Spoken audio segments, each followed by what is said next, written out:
Boa noite, meus colegas do grupo de estudo, Oswaldo Aranha.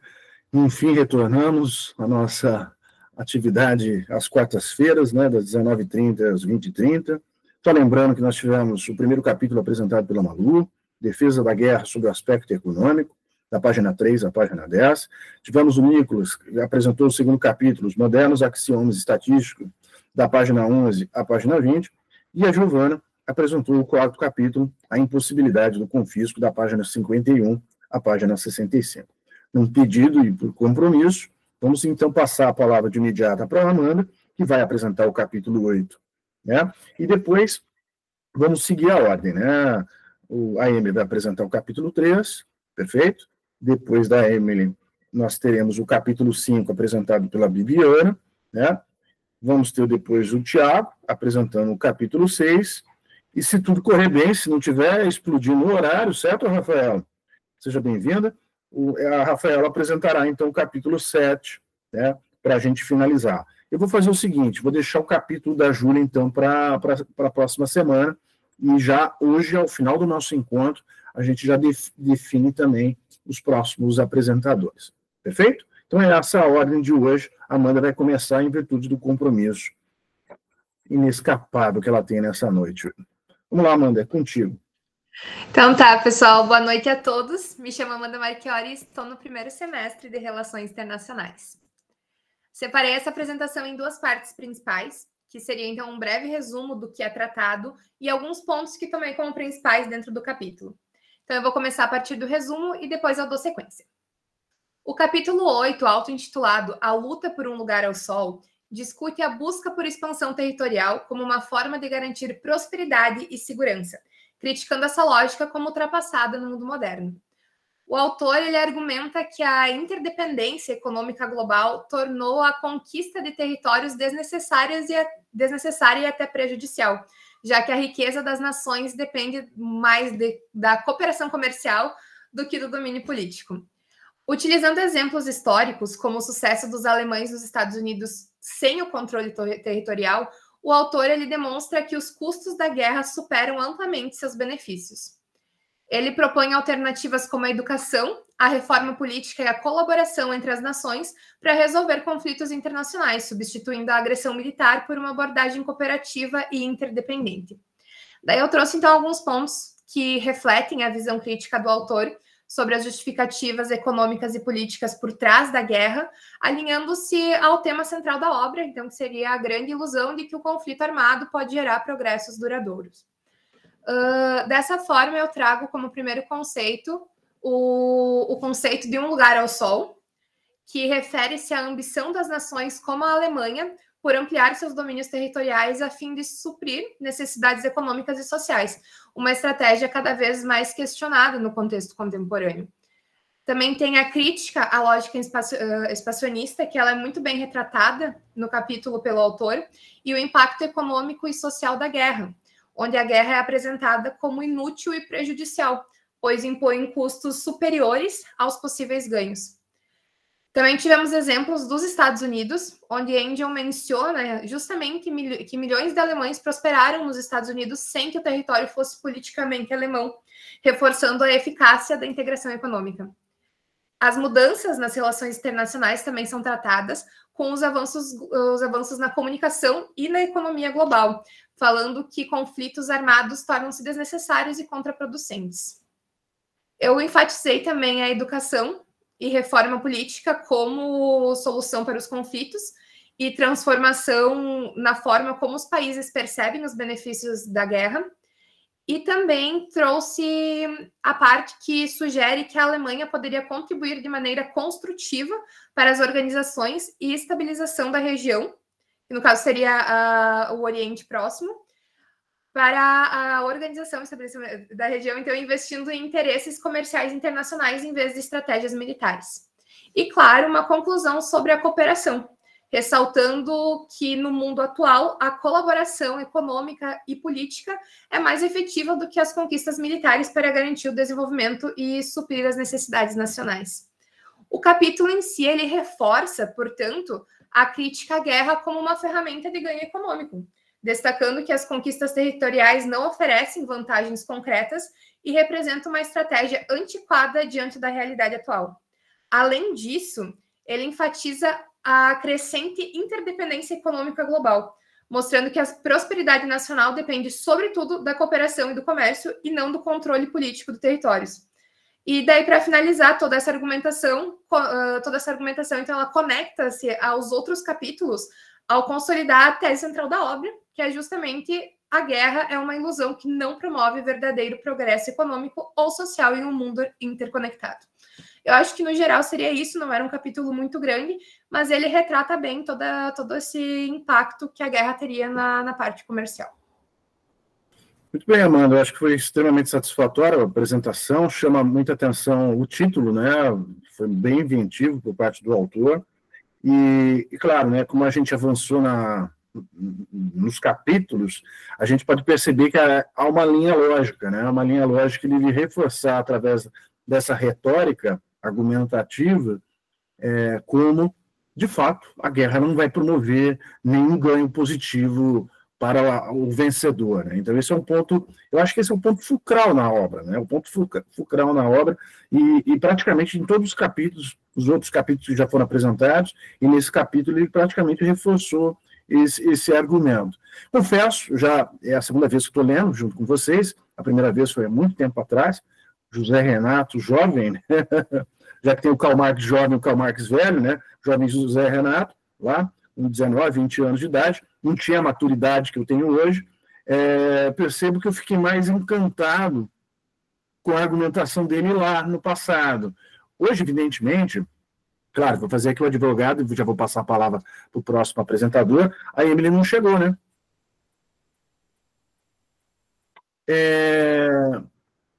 Parece que os fatos de hoje em dia,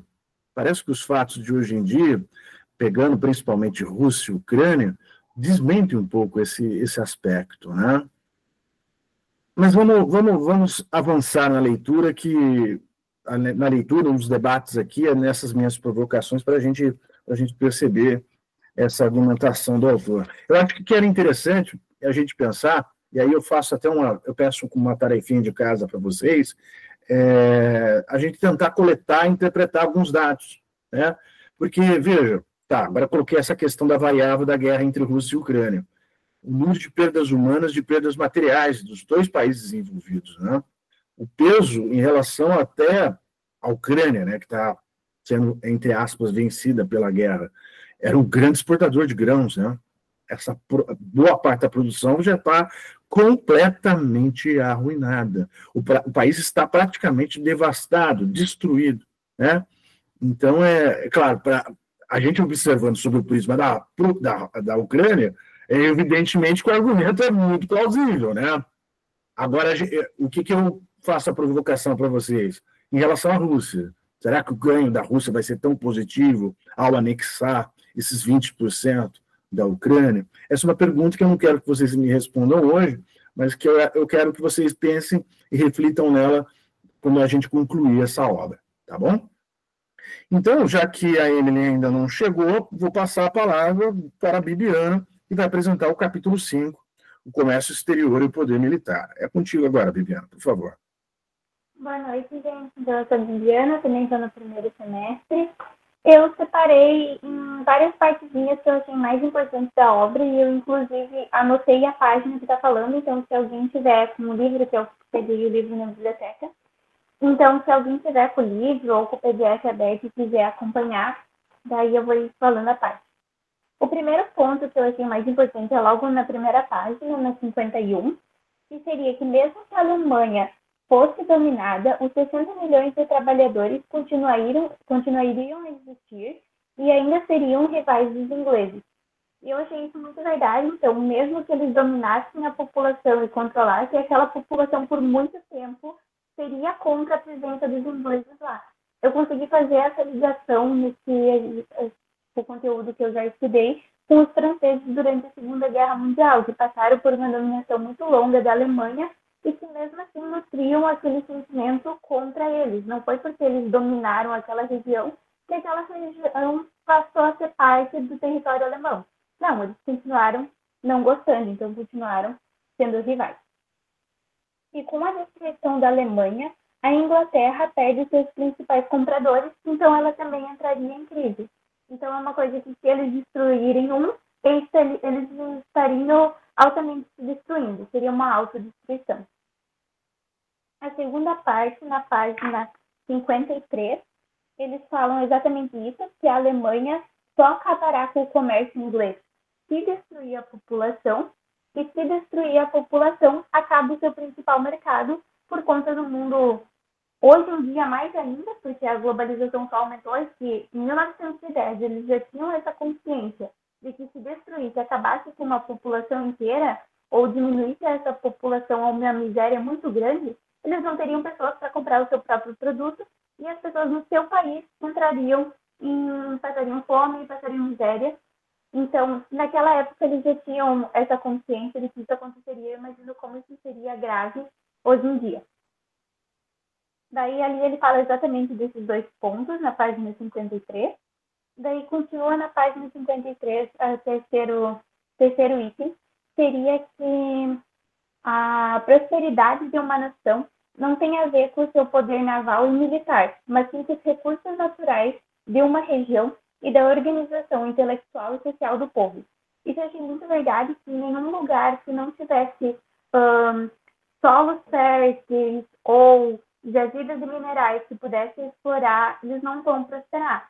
E também, juntamente, precisa ter uma organização social, porque a gente pensa, o Brasil tem tanta coisa, exporta tanto, mas mesmo assim não tem uma grande fonte do PIB, porque não tem uma organização dentro do país. Se tornam países muito desiguais, porque essas fontes de renda estão nas mãos de poucas pessoas. Então, precisa ter essa organização social. O quarto ponto que eu achei mais importante é na página 55 e 56, que eles falam que a Alemanha e a Inglaterra estão competindo para exportar um produto para o Brasil, e será levado em conta o preço e a qualidade desse produto, e não quem tem o maior poder de armas, quem tem a maior marinha, quem tem a maior infantaria, eles falam em arsenal bélico, então seria tudo isso englobado. E eu achei isso muito verdadeiro, porque hoje em dia o que move o mundo é o dinheiro, os países precisam de dinheiro para sustentar o arsenal bélico. E em nenhum momento, quando se estão fazendo transações comerciais, isso é levado em conta. Só leva em conta a qualidade do produto realmente. Para exemplificar um pouco mais isso, foi falado ali que a Suíça ganhou uma guerra tarifária contra a Alemanha, provando que a força militar não tem grande importância quando se fala de comércio. Porque ele fala que, em proporção, então, levando em conta quantos habitantes tem na Alemanha e na Suíça, mesmo assim, o armamento suíço é 5 vezes menor do que o alemão, e mesmo assim eles ganharam essa guerra tarifária. O quinto ponto seria a importância da diminuição da criminalidade. A gente estudou isso, acho que foi o Arthur que trouxe esse debate para a gente, falando sobre se a população não sentir que vai ter seguro, que vai estar seguro, que aquela produção não vai ser roubada, ou que a fábrica não vai ser invadida a qualquer momento, se eles não acreditarem nisso, eles não vão produzir tanto, porque vai estar sempre correndo o risco de ter grandes perdas. Então, se for algo seguro, que eles sabem, não, ia acontecer, eu vou levar até a polícia, vai ser, e vão tornar o meu dinheiro, vão dar um jeito de diminuir o meu prejuízo. Assim, eles começam a produzir mais e a exportar mais. Então, a partir da segurança, que foi que começou a produzir em maior quantidade. E também no pagamento das dívidas externas para garantir uma boa imagem no cenário mundial. É exatamente o que a Amanda estava falando. Naquela época também, e hoje mais ainda, eu até anotei que isso continua muito atual, assim, no meu rascunho, que cada vez mais a gente depende dos outros países. Então, a gente precisa ter uma boa imagem, ter uma imagem de quem paga as dívidas, uma imagem segura, para os outros países quererem nos ajudar. Se a gente ficar com uma fama ruim, a gente sabe que isso não vai ser bom para a gente. E também lá no final, daí a última coisa na página 64, que inclusive é uma das últimas páginas do capítulo, ele faz uma comparação entre o Japão e a Rússia, onde a Rússia perde uma guerra e o Japão ganha. E mesmo assim, o Japão sai em questão de 10 anos, sai com muito mais prejuízos do que a Rússia. Então, ele fala que nem sempre perder uma guerra significa que vai dar prejuízos e nem sempre ganhar a guerra vai gerar muitos lucros. Como, por exemplo, foi o caso de grande parte dos países da Europa, depois da Primeira e da Segunda Guerra Mundial, que mesmo tendo saído vitoriosos, os ganhos não foram tão grandes. Acredito que os Estados Unidos sempre teve grandes ganhos com as guerras, em fator do território, principalmente, que não era fácil atacar, principalmente porque a Primeira e a Segunda Guerra Mundial foram muito territoriais, largaram bombas ali perto, e os Estados Unidos não teve grandes perdas em questão de terreno, de edifícios e coisas. Então, acredito que por isso eles sempre saíram com maiores vantagens das guerras. Mas para a França, Inglaterra e principalmente para a Itália, que mudou de lado durante a Segunda Guerra, não foram quantias generosas. Então, é bem no finalzinho ali que ele fala. O que ele está disposto a sustentar é que sabem todos os especialistas que os japoneses empobreceram ao invés de enriquecerem com a guerra. E os russos ganharam mais com a derrota do que poderiam ter ganho com uma vitória, pois essa derrota porá um freio à política russa de militarismo e expansão territorial politicamente insensata, convertendo as energias da nação para o desenvolvimento econômico e social. Então, a partir do momento que eles perderam a guerra, eles começaram a parar de gastar com armas e investir nas pessoas e para o desenvolvimento social. Então, acho que isso foi o mais importante do meu capítulo. Maravilha, Bibiana, excelente apresentação. Eu acho que você fez uma escolha acertada. Eu gostei muito do estilo que você apresentou, que é o estilo que também claro, vocês têm o estilo que vocês criarem, mas esse estilo de estar com o livro e seguir um roteiro e de página por página, eu acho muito acertado. Isso mostra que você fez, de fato, uma leitura atenta, rigorosa, né? E isso que é o que importa para nós todos aqui que estamos acompanhando no grupo de estudo, né? Ela foi extremamente didática. Eu só queria fazer uma observação.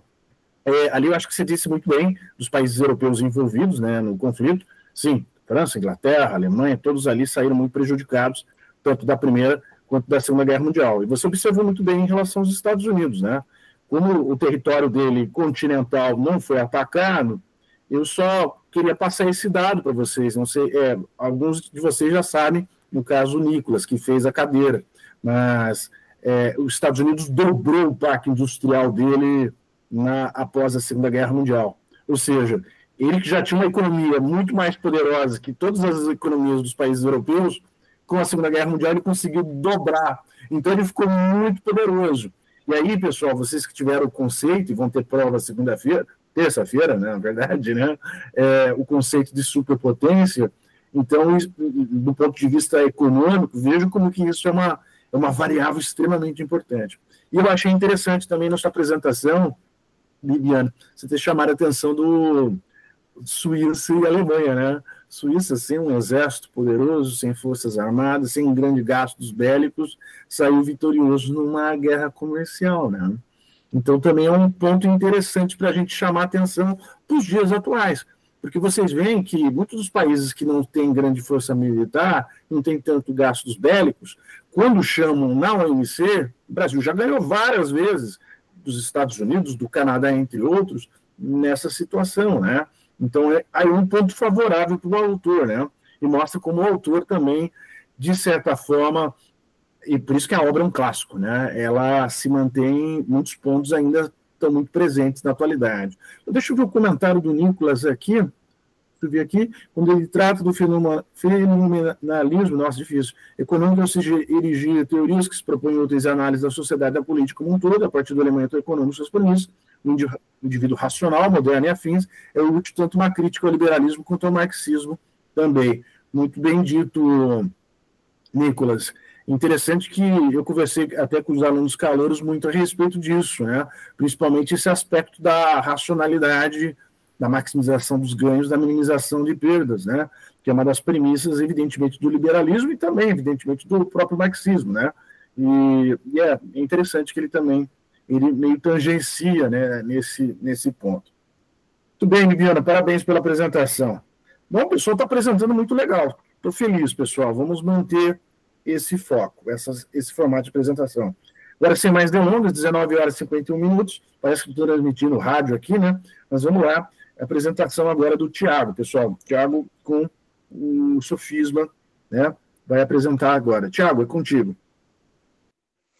Boa noite, professor, boa noite, colegas. Eu sou o Thiago, né? Também sou do primeiro semestre de Relações Internacionais e eu vou falar sobre o capítulo 6, o sofisma da indenização.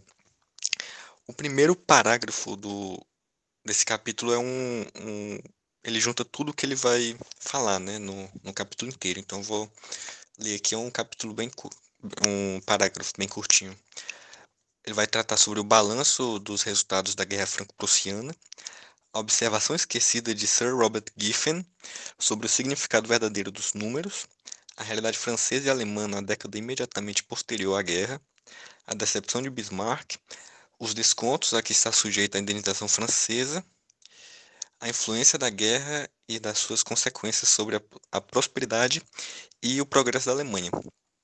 Pois bem, ele começa o capítulo falando que nesse período pré-Primeira Guerra Mundial, né, o período que foi escrito o livro, se invocavam o exemplo da Alemanha e da indenização de 200 milhões de libras que impôs a França ao terminar a guerra curtíssima de poucos meses, a Guerra Franco-Prussiana, né, como prova conclusiva de que um país pode lucrar com a guerra. E aí ele traz um artigo do Sir Robert Giffen, de 1872, ou seja, um ano depois do final dessa guerra, que afirma que para a França a guerra tinha custado uma perda de 700 milhões de libras, enquanto para a Alemanha um ganho líquido de 174 milhões, uma diferença de 874 milhões maior que a dívida pública inglesa na época, né?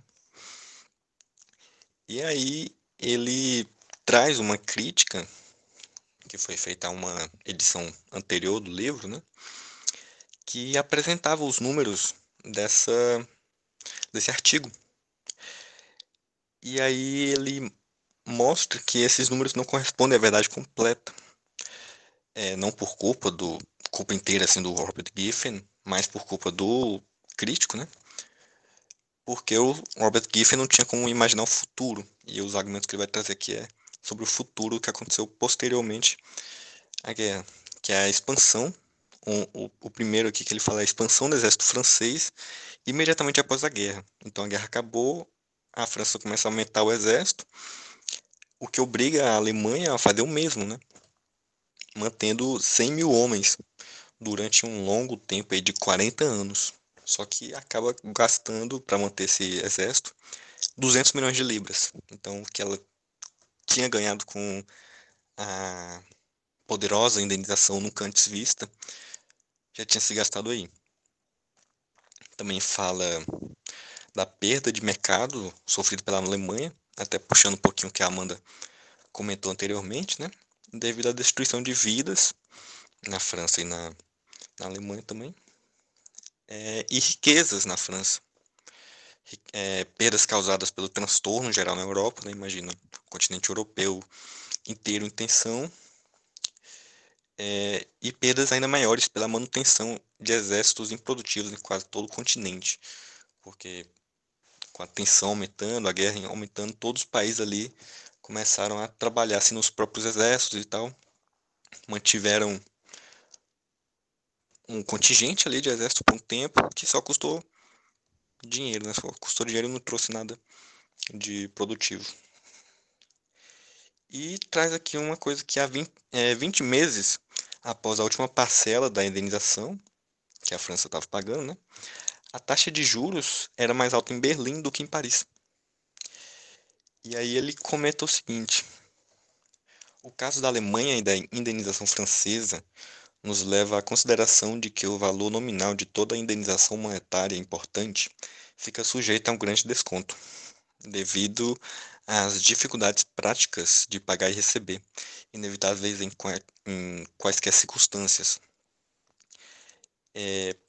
Ele fala isso e depois traz, ele comenta sob a luz da hipótese protecionista, que o recebimento dessa indenização, na verdade, faria mal à economia alemã. Porque o país protecionista, né, estaria fechado ali, você injeta dinheiro, o dinheiro perde valor. Também comenta que o pagamento poderia ser feito assim, mas também poderia ser feito em material, né, bens materiais, né, mas que também não ia ser muito bom porque ia competir com o do mercado interno, que também não ia causar ia causar mal, né, ia competir com a própria indústria alemã. E aí ele fala que esses 200 milhões de libras, como era importante nessa época esse pensamento desses 200 milhões de libras, porque era o maior êxito financeiro já registrado. Porém, após 10 anos, a França possui finanças muito melhores do que a Alemanha. A Alemanha até pede um empréstimo à França. E aí ele traz um cara chamado Hasblum, não sei como falar o nome dele, né?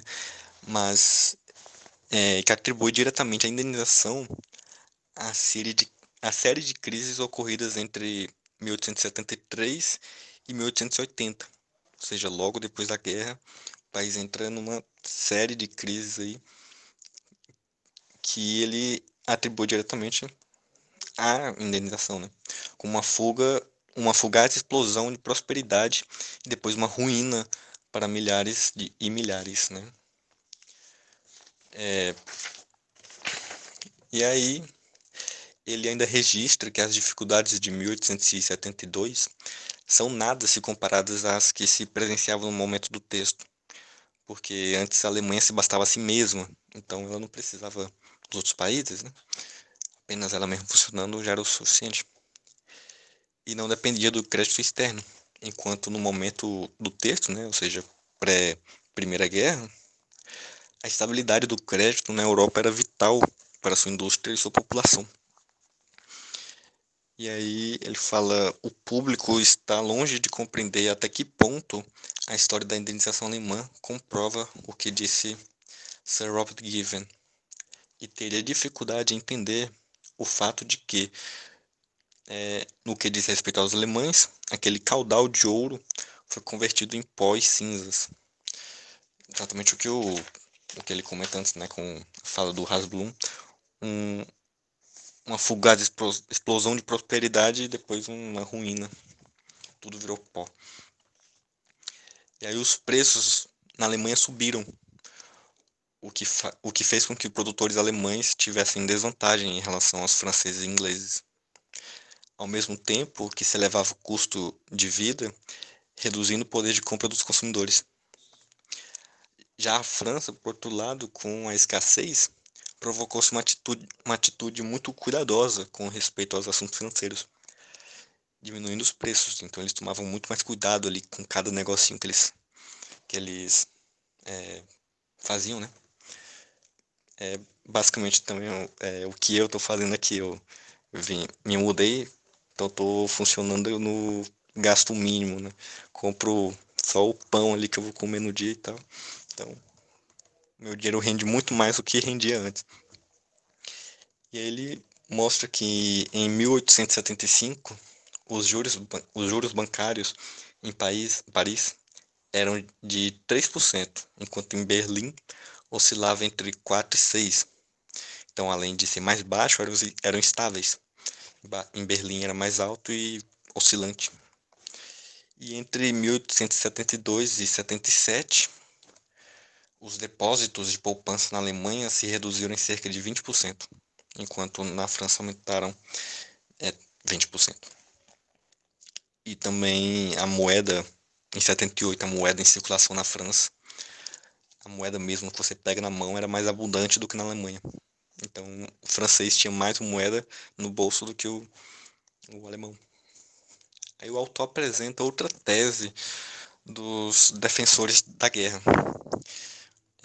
Onde esses defensores, né, falam mesmo quando não se justifica economicamente um empreendimento como a Guerra Franco-Prussiana, o estímulo moral que a vitória provocou no povo alemão impõe-se com o benefício incalculável para o povo.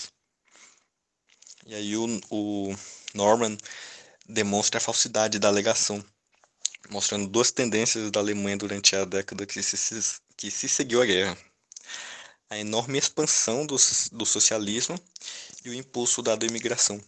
Ele não chega a comentar nesse capítulo, pelo menos, muito do socialismo, ele se mantém na imigração.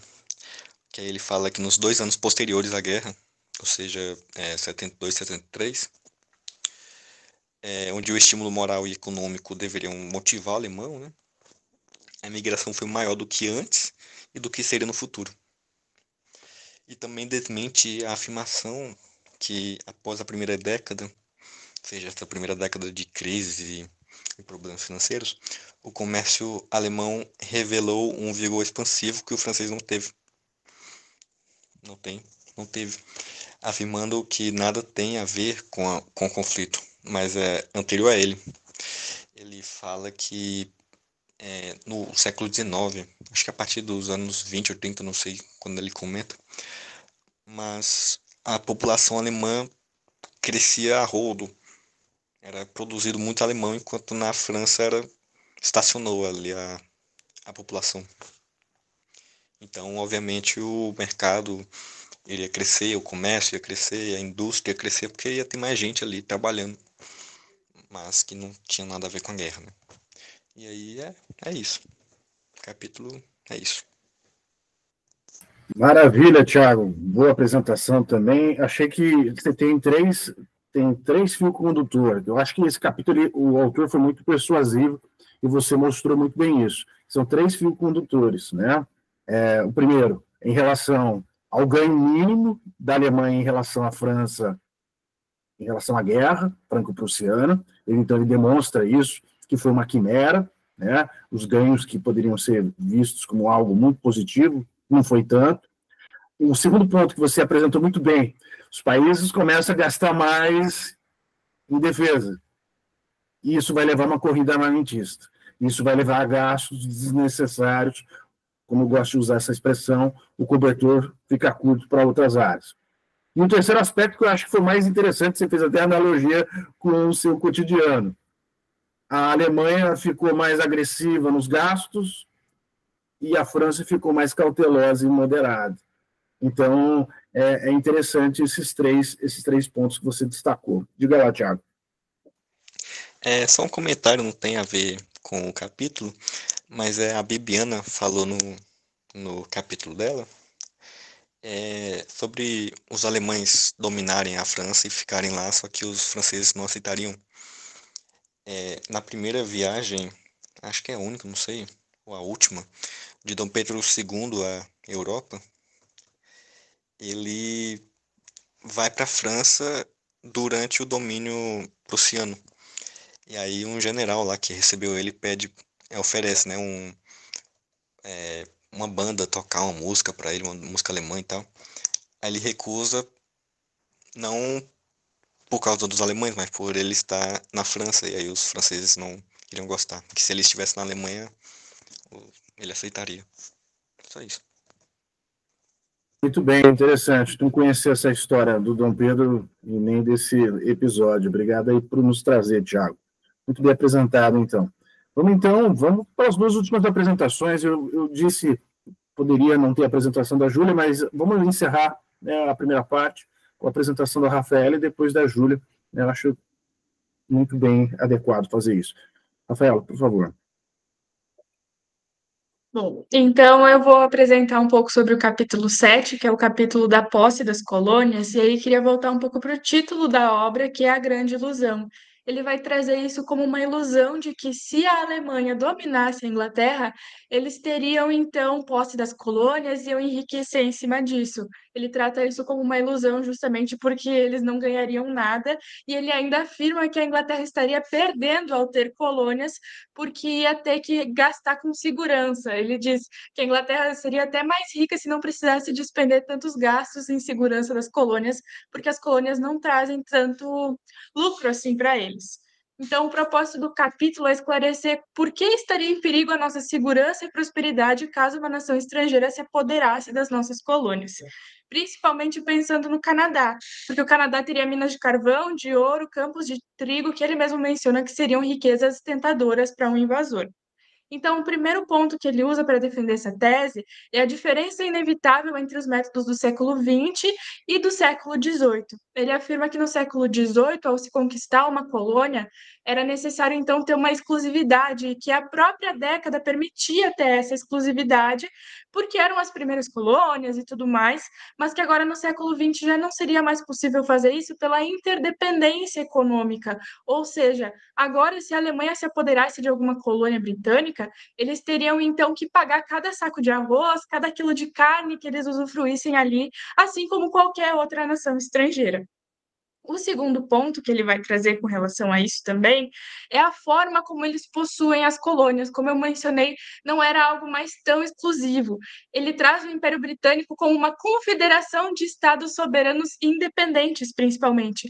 Ou seja, a Inglaterra não iria lá estabelecer, firmar algo como uma imposição que eles fossem seguir, mas sim eles seriam livres para seguir as suas próprias regras, sua própria conduta. Então, a ideia de que a Alemanha fosse lá para estabelecer isso seria uma ideia errônea. Ele diz que nem mesmo germanizar aquelas nações seria possível, justamente porque elas já tinham suas próprias características, então elas não iam se dobrar. E mesmo com o uso da força, ele diz que isso já é algo ultrapassado, que a Alemanha ia apenas ter muitos gastos ali e que não seria tão útil, que se fosse útil, inclusive a Inglaterra por si só já teria feito isso agora. Ele traz até um questionamento a respeito da palavra possessão, dizendo que eles poderiam mudar a palavra porque não são verdadeiras possessões, e que essa ideia está muito impregnada de como ocorreram as primeiras colonizações. Ele traz até a questão do Brasil, algumas colônias espanholas também nesse sentido. Então, uma frase bem impactante que ele traz é que nenhum país estrangeiro poderia beneficiar-se com a conquista das colônias britânicas. Então, como eu já mencionei, ele afirma que a Inglaterra teria uma grande experiência nisso, por ter sido uma das pioneiras, por estar investindo nisso há muito tempo. Agora, trazendo um dado de fora, né, a gente sabe que a Grã-Bretanha ali foi detentora de 115 colônias, então mais da metade dos países do mundo já foram em algum momento uma colônia britânica. O que mostra essa experiência, de fato, ele diz, olha, o nosso modelo é o melhor, se a gente está fazendo assim é porque é um modelo a ser seguido, então vocês teriam que fazer a mesma coisa que a gente está fazendo, o que ia levar tempo para se implementar, ia se perder dinheiro fazendo isso, e os ganhos que vocês teriam não seriam praticamente nada, muito pelo contrário, poderiam perder, principalmente credibilidade internacional com todas essas mudanças. Outro ponto que ele traz também para defender essa ideia é o paradoxo da conquista, já que a vivência inglesa seria a mais antiga e a mais experimentada do mundo. Então, a conquista também seria algo que teria que ser, de certa forma, revisto. E no final do capítulo, então, ele traz um questionamento: a Alemanha poderia ter mais sucesso nesse campo? É uma pergunta quase retórica, pensando em toda a construção que ele fez ao longo do caminho para chegar nessa resposta. E ele traz de novo aquele ponto de que nenhuma nação europeia que se empenhasse num projeto insano de conquistar a Inglaterra teria uma experiência positiva com as nossas colônias. Ele diz: apoderar-se de Londres não significa apoderar-se simultaneamente de Montreal, Vancouver, Joanesburgo. Ele vai citando algumas colônias para tentar fazer com que o leitor que seja inglês também pense: nossa, eu não tinha parado para pensar que se eles se apoderassem da gente, eles se apoderariam das nossas colônias, ou que eles poderiam pensar em se apoderar da gente para ter as colônias. E aí ele encerra o capítulo, então, com a frase: não somos nós os mais interessados em contribuir para a difusão e o perfeito entendimento dessas verdades em toda a Europa, já que isso contribuiria substancialmente para a nossa segurança do Império? Ou seja, volta ao que ele começou no início do capítulo, dizendo que seria uma ameaça à segurança e à prosperidade, mostrando o receio dele de que isso acontecesse. Então, volta também ao título da obra, A Grande Ilusão. Não, isso seria uma ilusão, assim como seria uma ilusão toda essa ameaça da Alemanha com relação à Inglaterra. Acredito que tenha sido esse o meu entendimento do capítulo, trazendo uma experiência, então, um pouco mais pessoal. Eu acho que ele fica realmente, assim, voltando em muitos pontos, ele se torna um pouco repetitivo, mas, ao mesmo tempo, isso é positivo para que ele consiga defender a tese dele com mais clareza.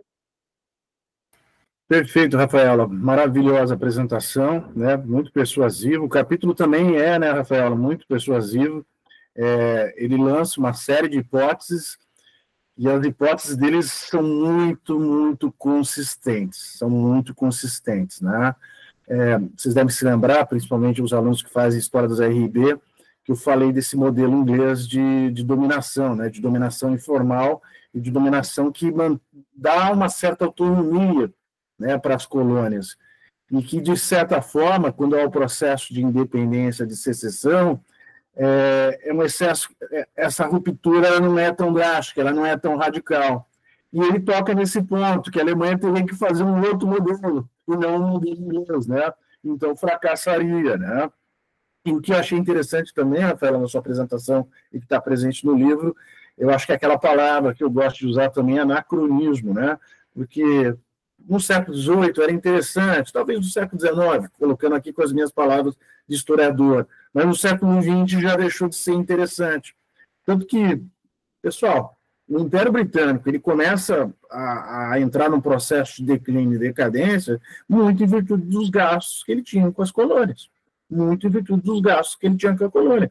Tanto que o primeiro-ministro antes do Churchill, né, o Neville Chamberlain, ele era, talvez, muito contrário ao Império Britânico entrar em guerra com a Alemanha. Porque qual que era o ponto dele? Não queremos perder nossas colônias e não vale entrar numa guerra com a Alemanha. Eu vejo que, nesse capítulo, não vamos usar a palavra cínico, que eu acho que é muito pesado, mas aqui ele mostra, de fato, qual é a real intenção do livro, né? Além de retratar a grande ilusão de que ninguém ganha nada com a guerra, de que, Alemanha, não vale a pena entrar em guerra conosco. Não é válido esse esforço, esse ponto. Eu acho que esse capítulo aqui, não se esqueçam, quando vocês forem escrever, eu espero que todos topem esse desafio, né, de escrever um ensaio a respeito da obra, com entendimento. Por isso é fundamental, até conversar com a Rafaela no corredor, é importante que vocês leiam todos os capítulos, né? Estejam acompanhando os capítulos e leiam todos os capítulos, para vocês mais ou menos também tratar de forma específica o que foi dito, né, em cada capítulo, embora, como a Rafaela disse, né, ele é muito repetitivo, ele lança a tese dele, tem as hipóteses, e ele vai reforçando a cada capítulo todo esse pensamento. Mas, pessoal, é um pensamento muito bem construído, muito bem encadeado, né? A questão dá para tentar refutar isso que ele diz? Há pontos, há lacunas, dá para identificar, mas é um livro muito bem construído, né? A argumentação dele, a retórica dele é, de fato, consistente. Então, para finalizar agora, pessoal, Júlia, é contigo agora para a gente encerrar essa primeira parte do livro e depois, em seguida, a gente aqui dividir, pessoal, a segunda parte. Pois não. Tudo bom? Tudo bem. Então, eu não tenho a minha ainda, porque a princípio a minha era para a próxima semana, e eu até pensei em organizar, mas eu meio que fui atropelada na volta de casa e acabei me atrasando para chegar. Tudo bem, Estou bem então. a princípio. Tranquilo, então. Vamos fazer o seguinte, então, para encerrar o nosso encontro de hoje. Obrigado pela franqueza, Júlia, que é em particular. Vamos fazer, então, a divisão. A Júlia, então, vai encerrar a primeira parte na semana que vem, né? O que ensina a história contemporânea, vou anotar aqui, só um minutinho, pessoal. O que ensina a história contemporânea. E aí eu gostaria dos que entraram em seguida. Lembrando, né, pessoal, um detalhe. O capítulo 3 não foi apresentado de novo, né? Eu vou conversar com a Emily para ela apresentá-lo, se ela quer permanecer no grupo, né? Ela apresentá-lo. Tudo bem, pessoal? Então, seria na semana que vem a Emily com o capítulo 3, que é um capítulo que leva o título da obra, né? A Grande Ilusão. Então, é um capítulo assim, fundamental, né, pessoal? A Júlia que ensina a história contemporânea. E aqui, pessoal, para a segunda parte, vamos pegar uns quatro capítulos? O que vocês acham? Pode ser? Tá, quem gostaria de apresentar a segunda parte? Eu acho que o Davi, que não apresentou, não teve oportunidade de apresentar. Então, vamos lá, o Davi, então, e o Gustavo. Vamos fazer assim. Davi, defesa psicológica da guerra. Ok? Gustavo, defesa psicológica da paz. Heloíse, a permanência da natureza humana. Pode ser? Tem mais alguém que não teve oportunidade de apresentar? Acho que o Nicolas levantou a mão, mas poderia apresentar então, Nicolas. Pode ser o capítulo 4? Pode sim, professor. Então, o capítulo 4, pessoal, é as nações belicosas possuem realmente a terra.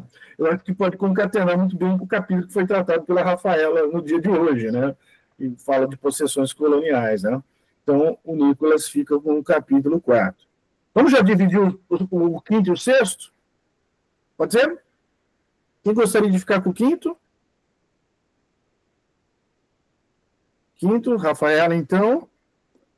Rafaela, então, depois você olha lá, a força física como fator de importância decrescente, resultados psicológicos. E o último capítulo, quem gostaria de ficar com o capítulo 6? Malu? Perfeito. Fechamos então, pessoal, a segunda parte, já dividido. O Tiago, então, e os demais ficam, Bibiana e os demais, ficam, então, para a terceira parte, como os primeiros ali para a terceira parte, mas a gente tenta dividir, então, daqui a 2 encontros. Pessoal, eu conto com vocês, todos vocês, para a gente encerrar esse livro já no mês de maio. Houve os desencontros justificáveis, evidentemente, né? Agora no mês de abril, tivemos o primeiro encontro no 9 de abril, o seu, Malu, capítulo 6 da segunda parte. O Estado considerado como indivíduo, falsidade da analogia e suas consequências. Tá bom? Mais alguma dúvida, pessoal? Deixa eu só reforçar, então. Nós tivemos o primeiro encontro no dia 9 de abril, 8 de abril, 11 de abril. Então, eu conto com vocês para a gente tentar finalizar o livro já no mês de maio. E, pessoal, muitas das discussões que aconteceram muito hoje foram muito voltadas na questão econômica. A Bibiana falou isso, a Rafaela também falou a respeito disso, o Thiago também falou a respeito disso, e a Amanda também tratou a respeito disso. O que vocês acham da gente pegar o livro em seguida do Keynes, famoso economista, né, que influencia até os dias de hoje, quando ele escreve, em 1919, pós-Primeira Guerra Mundial, As Consequências Econômicas da Paz. O que vocês acham? Topam? Vamos então, pessoal. Era o jovem Keynes, que também era um diplomata, que participa lá das tratativas em Paris, e ele, genial, como foi, né, escreve, então, As Consequências Econômicas da Paz. Ele faz um alerta. Não podemos conduzir à bancarrota a economia alemã. Por quê? O que estava ligado? A interdependência econômica dos países europeus e de todo o resto do mundo. Uma crise da economia alemã atingiria toda a economia mundial. Então, acho um livro, então, fantástico para a gente ligar, fazer esse link com esse nosso livro que nós estamos tratando agora, A Grande Ilusão. Só, pessoal, só gostaria de fazer uma chamada final. Então, a Amanda estava presente, a Bibiana também está presente, o Davi está presente, a Luísa está presente, o Gustavo está presente, a Malu está presente, a Rafaela também, e o Tiago, a Júlia e a Giovana, e o Nicolas. Perfeito, pessoal. 11 pessoas participando do nosso encontro. Eu acho que é a Emily que seria o 12º. Então, beleza. Pessoal, obrigado, agradeço a vocês todos que participaram do encontro hoje. Acho que foi muito bem sucedido, né, pessoal? Foi bem legal, né? Semana que vem a gente retorna, aproveita o feriado e o final de semana, tá bom? A gente se vê semana que vem. Tchau, tchau. Valeu, pessoal. Boa noite. Obrigado. Tchau, professor. Obrigada. Boa noite. Tchau, tchau. Até semana que vem. Bom feriado. Obrigado, valeu.